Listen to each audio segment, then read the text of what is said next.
All right, let's jump right into this explainer. We are looking at a rapidly heating situation today, the sudden escalation of tensions between the United States and Cuba. We're going to put on our intelligence hats for this one, look past those mainstream headlines, and decode the geopolitical dynamics that are actually playing out behind the scenes right now.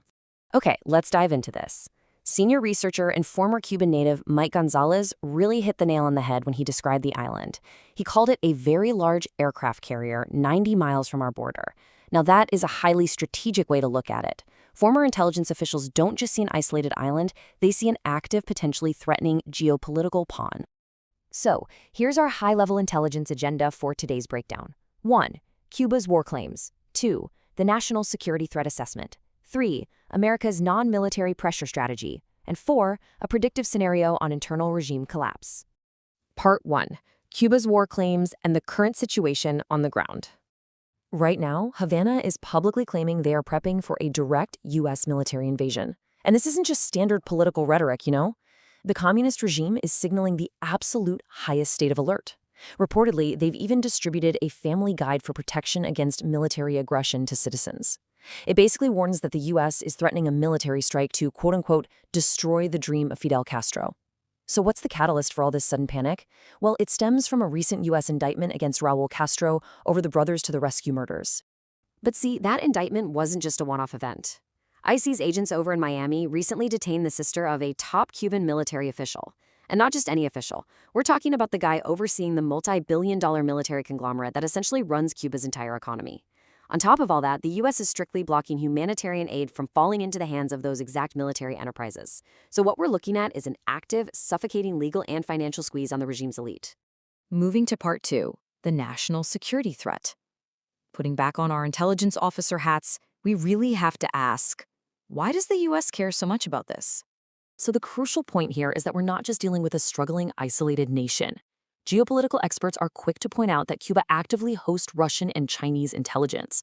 For instance, they operate a signals intelligence base in Bejucal that literally sweeps up electronic intel, emails, texts, phone calls. And they actively monitor vital U.S. bases like Cape Canaveral. Plus, they remain a leading regional sponsor of terrorism. Rick Delator, a former CIA station chief in Caracas, offers a pretty stark assessment of all this. He notes that U.S. strategy has fundamentally shifted. Cuba is no longer treated like some rusty Cold War relic. Instead, Washington now views Havana as an active, hostile network node that's deeply tied to Chinese, Russian, and Iranian intelligence operations. And Havana's reach allegedly extends way beyond its own borders.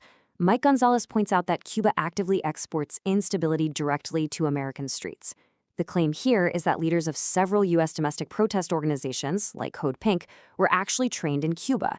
Essentially, the argument goes that they are doing Havana's bidding when domestic unrest flares up in the States. Which brings us to part 3, the non-military pressure strategy. While Havana screams about an impending invasion, we really need to analyze what the U.S. is actually doing, because there is a massive disconnect between the narrative and the reality here. On one side, you have Cuba's stated fear of an armed, boots-on-the-ground military invasion. But the reality of the U.S. strategy, at least according to former intel officials, is entirely different. It's not about a physical invasion at all. It's about sustained, extreme pressure across 3 specific fronts: legal, financial, and intelligence. The goal isn't to drop bombs, it's simply to increase the cost of regime survival. This strategy sends a crystal clear message. The passage of time no longer guarantees immunity for regime elites. It's basically saying, look, if adversarial powers operate in the Western Hemisphere, there will be tangible consequences. Now we've reached the climax of our explainer, part 4, the predictive scenario on internal regime collapse. Based on the intel, how could this regime actually fall without a single U.S. soldier stepping foot in Cuba? Well, let's run the predictive analysis, because this brilliantly illustrates how the intelligence community is banking on a sort of psychological domino effect. Step 1.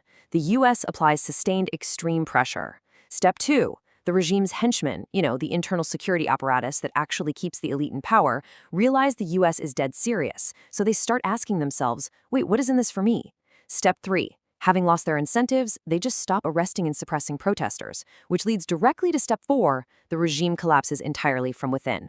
intelligence experts assess that conditions are actually ripe for this exact scenario right now. With protests reportedly occurring almost every single night in Cuba, the regime is surviving purely on intimidation. The moment that internal security machine fractures and the arrests stop, the regime is left totally defenseless. It just collapses organically. Absolutely no U.S. military intervention required whatsoever. Which leaves us with a massive geopolitical question to end on. If this intelligence scenario plays out, if the Cuban regime really does collapse organically from within due to all this pressure without a single shot fired by an invading force, what exactly happens to the balance of power in the Western Hemisphere? Will it finally cut off Chinese and Russian access, or will it create a massive, equally dangerous power vacuum right on America's doorstep? It's a completely fascinating, critical situation, and we'll definitely be watching it closely. Thanks for tuning into this explainer.